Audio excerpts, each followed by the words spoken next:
Many are the pathways to truth. Truth is one and eternal. Realize oneness with it in your deathless self within.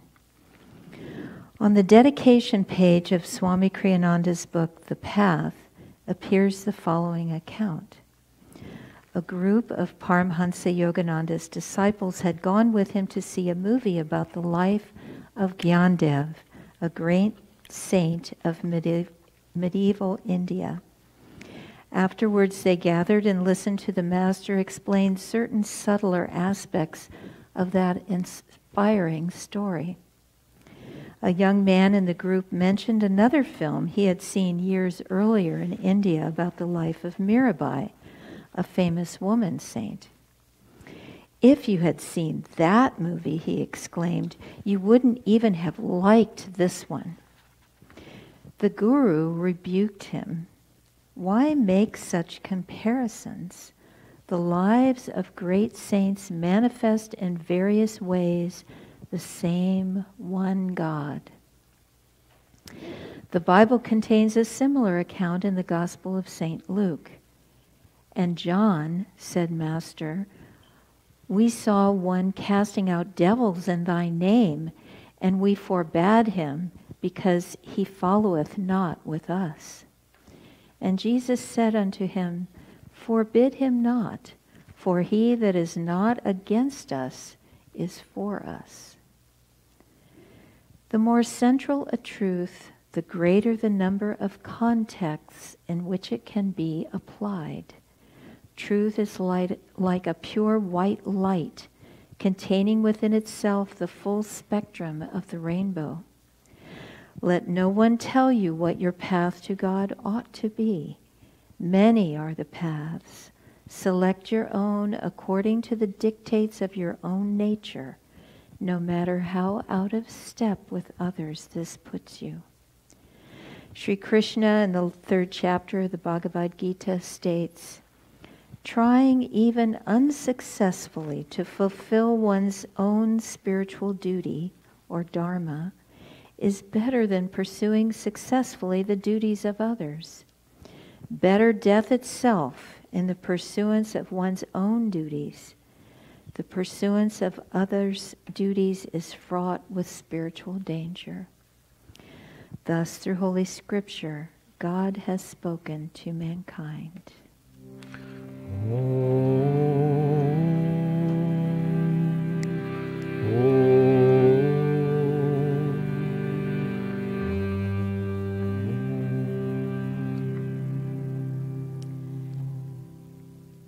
I was reminded this morning of an experience that I had when I was very new to the path, new to Ananda, and Swami Kriyananda asked a group of us from Ananda Village to go into the big town of Nevada City. And this was a big trip for us in those days.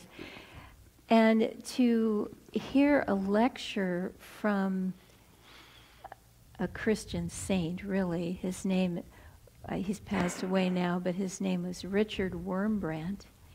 And he had been captured by the communists in his own country. It was Romania, is that right? Mm-hmm. And had written many books about his experiences, and one of them was titled Tortured for Christ. He had gone through many horrific experiences in this prison. But I had not read the books. They were over the top for me at that time, and so I didn't know much about him, just that Swami was inviting us to go and hear this lecture. So when Richard Wurmbrand came out onto the stage, I wasn't expecting anything in particular, but all of us from Ananda spontaneously stood up, and my heart physically leapt in my chest. Never had that experience before or since. But it was a profound moment for me. It was as though my heart recognized a saint. And he proceeded to tell many, many stories and was just a wonderful, warm, loving human being. I remember one of the stories was that they were shackled in prison, hands and feet, and even though they were being tortured, they would come into this state of love for God that was so intense that one time they were beating their shackles together in time with the music, like we do cymbals, and we're just in this ecstasy of love for God. And their torturers were just totally freaked out by this. They ran away. After the program, I don't think I personally met him, though I may have. But I remember he was standing around with a group of us, and there were many young women. I was only 22 at the time, 23 maybe. And I remember Richard saying to Swami as all of us were clustered around, "Do these women have to be beautiful in order to join your community?" And Swami said, "No, but it's what they are doing that makes them beautiful." And afterwards I met Richard Warmbrandt's wife, and she was just an incarnation of the Divine Mother. She was hugging us all and so sweet, just kindness personified. And that was an example to me of how rich and beautiful Christianity is. There is depth in that. And I never really appreciated Christ, having grown up Catholic, but it was only on this path that I came to really go deep in the love of Christ. And I feel like that's still blossoming in my consciousness, that deep love and respect. And what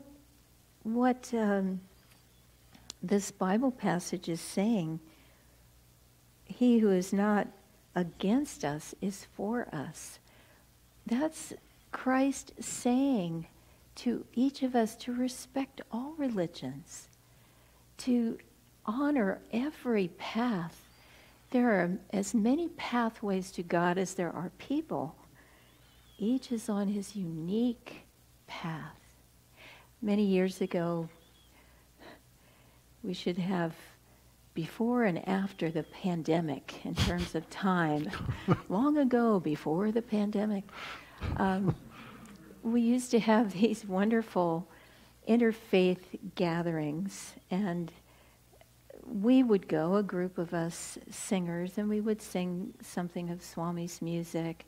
And they're always very inspiring. They're just many, many different religions and choirs, and we share through music and maybe a few words about the essence of our path. Well, this one time, the last time that we were able to go, there was a Sufi group there, and we were just thrilled by their music, by their energy, and afterwards we connected with this couple that had been sort of leading their group.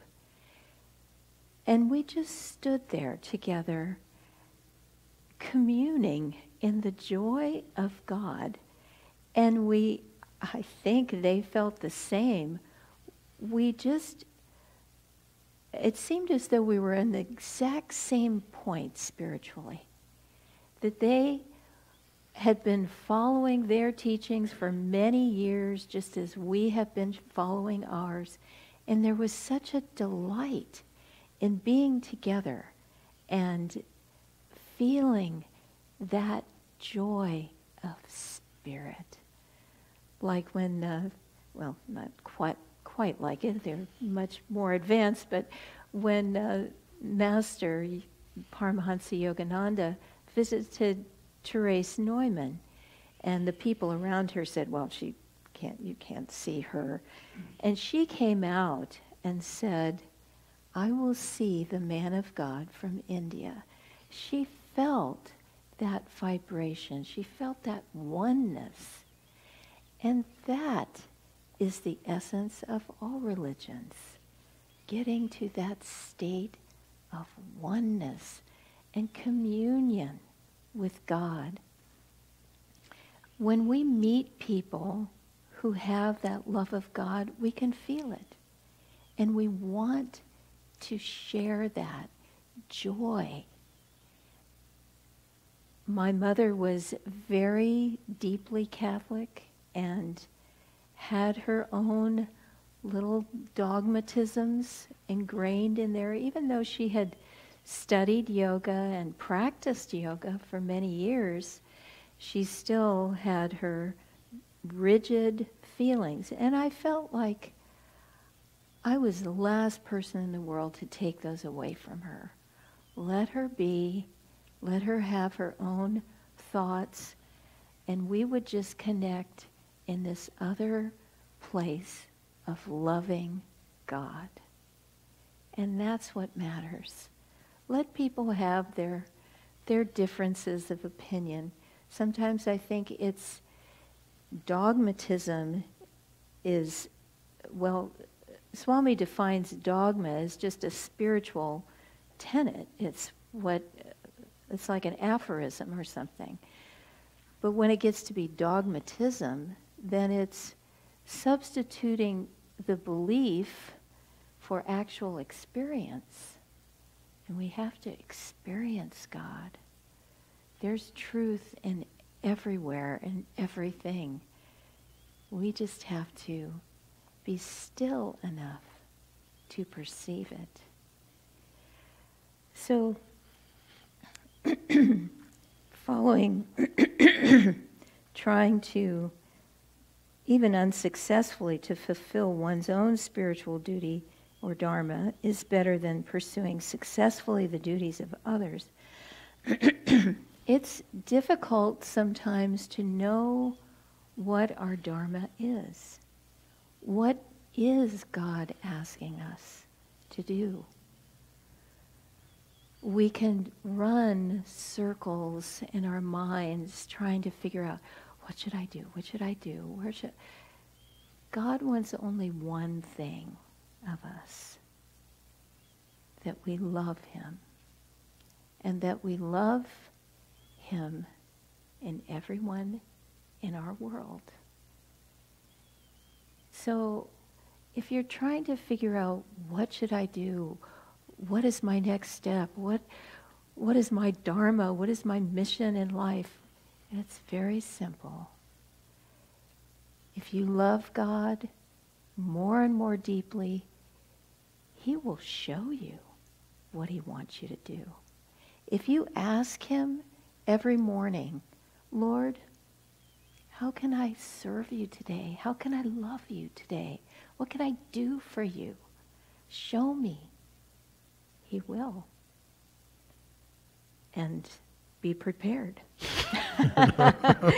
Sometimes it's something you didn't really think about before. But if you do that, you will see that he will be more and more with you. He's looking for people to do his will, to love others. He wants you. He's waiting for you to turn to him. And then everything will be made clear to you.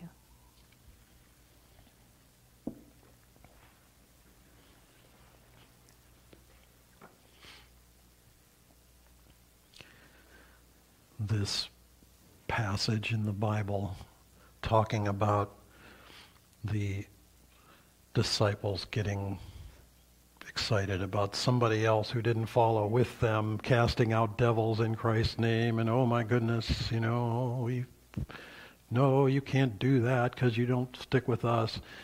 And Christ's saying, let it be.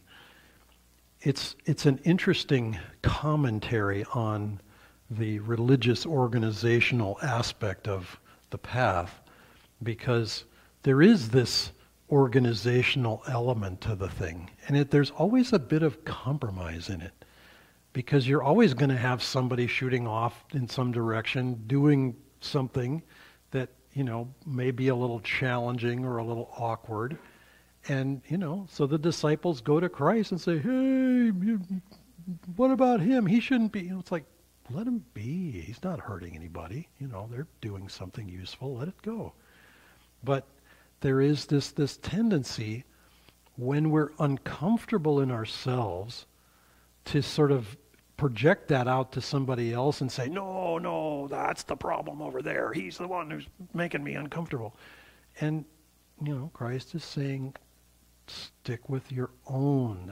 That's really the essence of the Bhagavad Gita.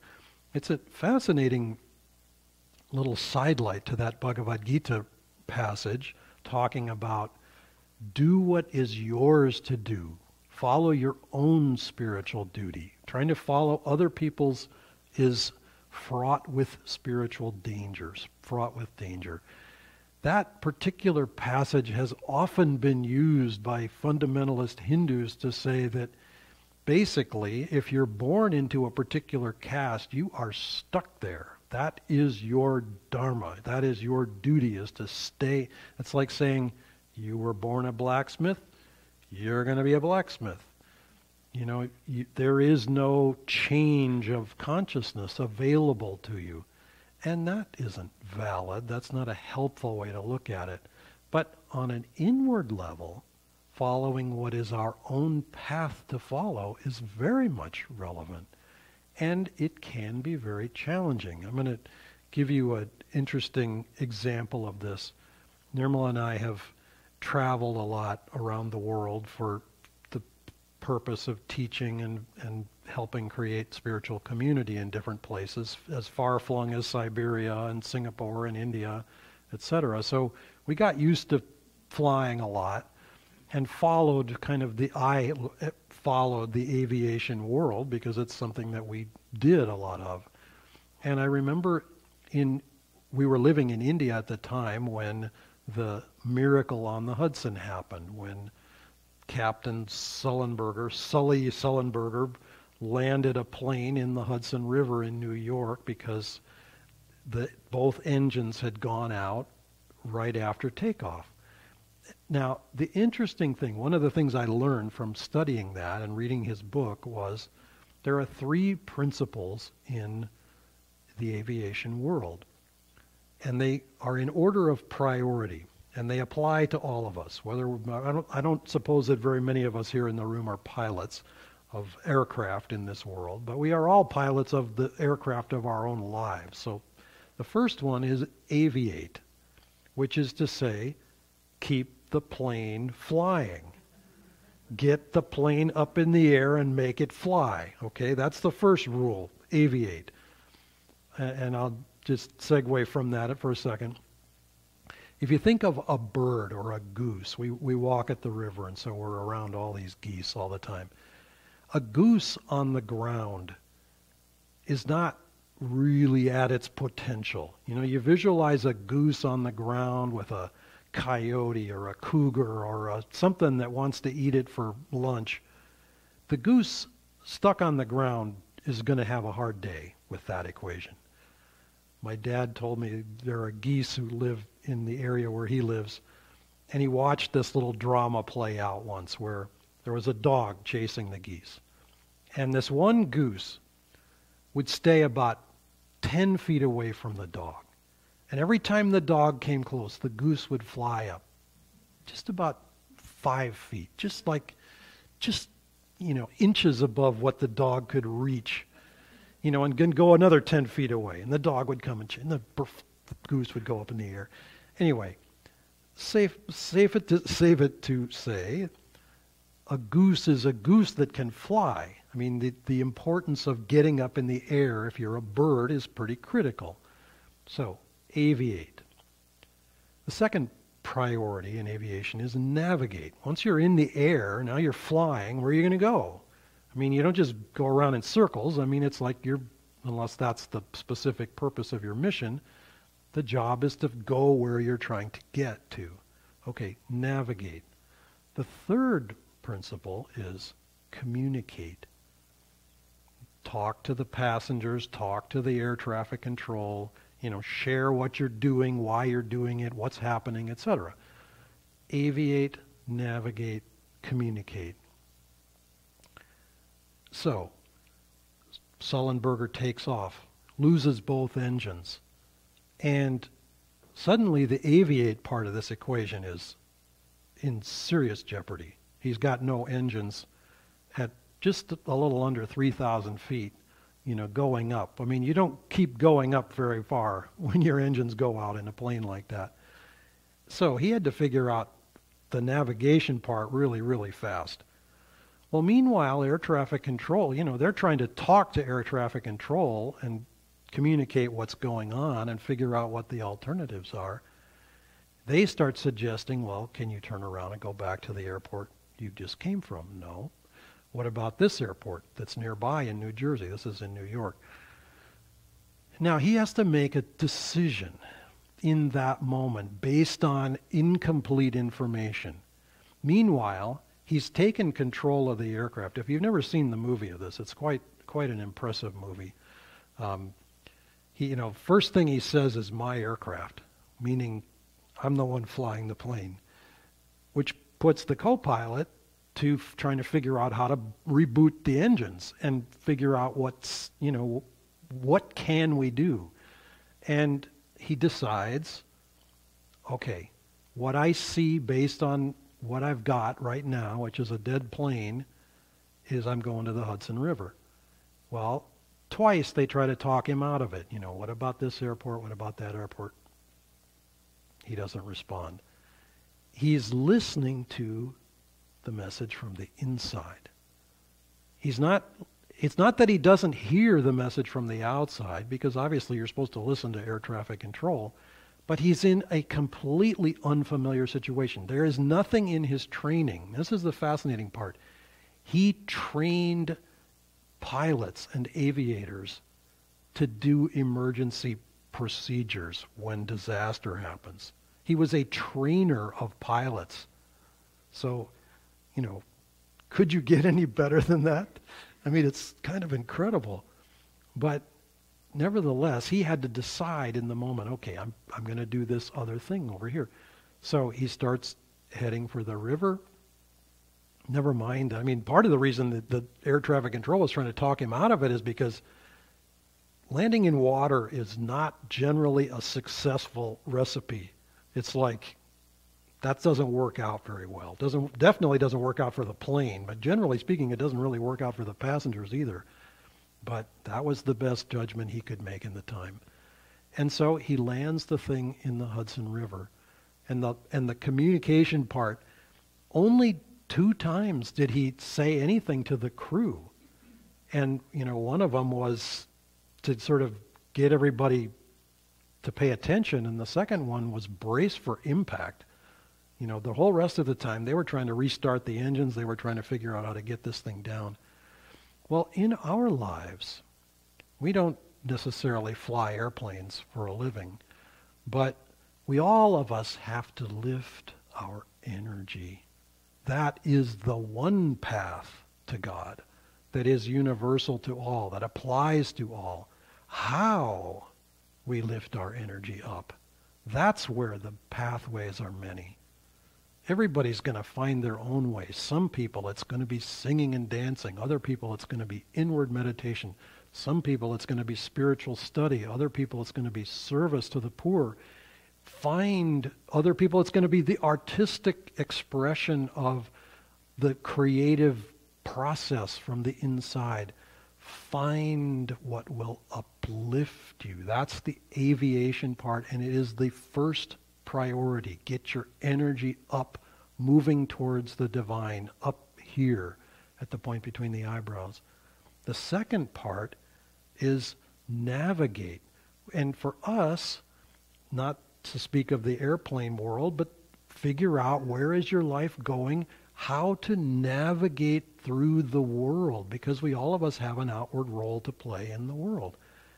Aviate first, navigate second. The third is communicate, which is to say, share what you've learned. Share what you know. Help others to experience the blessings that you've experienced. And this can be a little tricky, and I think this is at least partly what Christ was talking about in the sort of let him be discussion, because often when something works for us, the first thing we want to do is drive it down somebody else's throat and say, no, you have to do this. You got to try this. And it has to be this light touch. This is something I really appreciated from Autobiography of a Yogi, all these different saints that Yogananda meets. And, he's visiting them, he's searching for his guru. Never, ever is anybody trying to twist his arm and say, no, you have to do this. He's looking for that inward, in a sense, what he's looking for is what Nirmala described in meeting that saint. He's looking for that moment when his heart leaps. And for Yogananda, that happens when he meets Sri Yukteswar behind me here. And he just knew, okay, this is my guru, this is my path, this is what I'm going to do, this is what I'm going to follow. But all of us have to find that outward way on our own. And the air traffic control of other people may have their opinions. Okay, they have their opinions. Sometimes those opinions are quite useful. Sometimes they're really, really helpful. Sometimes they're life-saving. But sometimes they're a distraction. And how you discern between those is to have a lively, deep inner life. And again, how you find that inner life, how you cultivate that inner life, that's up to each person individually. But the blessing of it is such that we will know, just as Nirmala was saying, we will know once we're in that space what God is asking for us to do. And I'm going to share a story that I thought she was going to share. But this is a very odd, this is a true story, how Tootsie Rolls saved a group of soldiers in the Korean War. It's a very strange thing, but it's literally true. So there was I don't know if it was a company or a battalion. I've never really learned those names properly, so forgive me for the details. But a group of soldiers in the Korean War was basically out of ammunition and was essentially surrounded or nearly surrounded. And the temperature was disastrously cold, freezing, minus 20, minus 30 degrees. And they radioed for supplies. And the code name for the supplies that they wanted, which happened to be 60 millimeter mortar rounds, which is, 60 millimeters is about that big a round. I don't know how long they were, but I mean, mortar shells are going to do some damage. They were called Tootsie Rolls. So they asked for a whole boatload of these Tootsie Rolls. And you can probably, to be airdropped in. So you can probably imagine where this is going.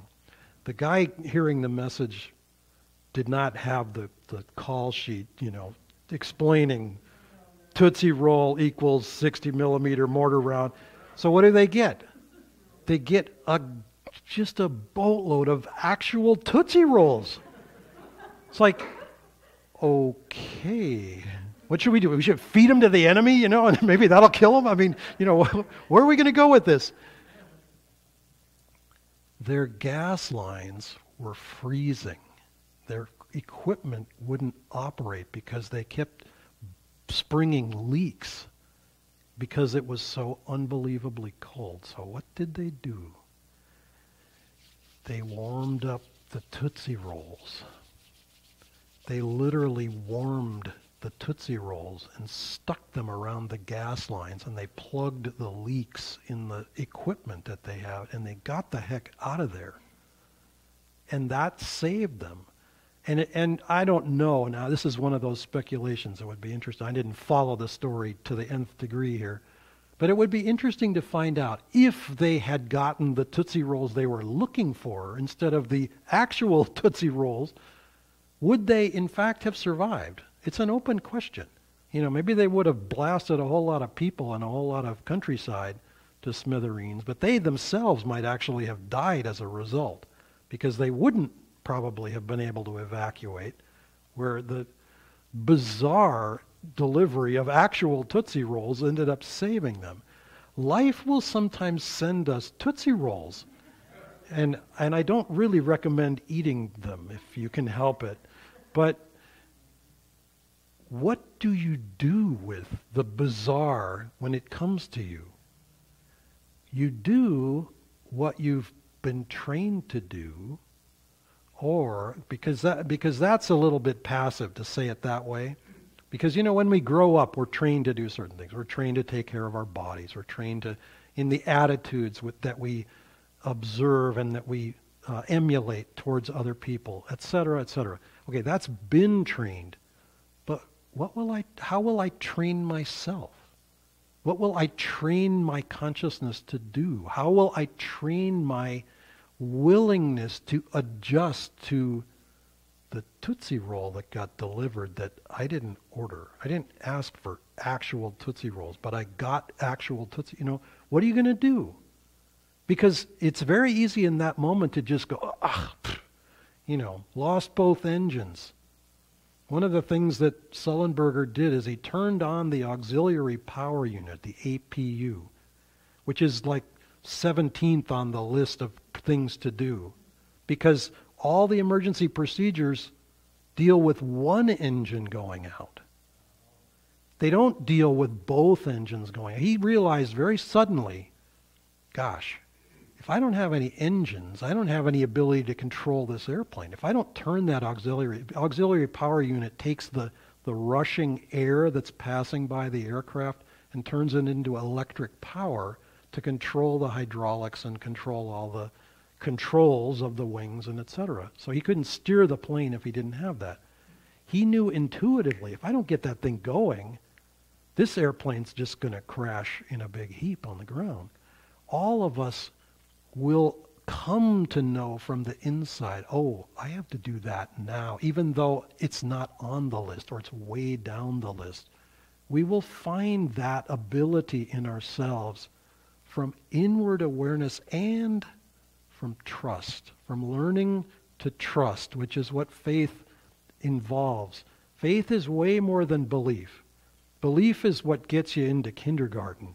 Faith is what graduates you from a PhD. You know, it's like you have earned it, you have walked it, you have learned it, understood it, and lived it. Then you go on and you deal with the Tootsie Rolls and you go, oh, okay, well, I guess we're going to warm those suckers up and we're going to put them around the fuel lines and we're going to somehow get out of here. And all of us will be faced with certain situations where something came that we didn't expect. And it's life's way of saying, okay, what are you going to do now? And when you do it, there's tremendous growth on the inside. Richard Wurmbrand gets tortured. What are you going to do? Oh, well, what do you say today we pound the shackles together and make music and go into the divine? There's not a whole lot else we can do. What do you say we do that? Well, all of us have the luxury of a beautiful place to live, a beautiful life, outwardly for the most part, I would think. What about inwardly?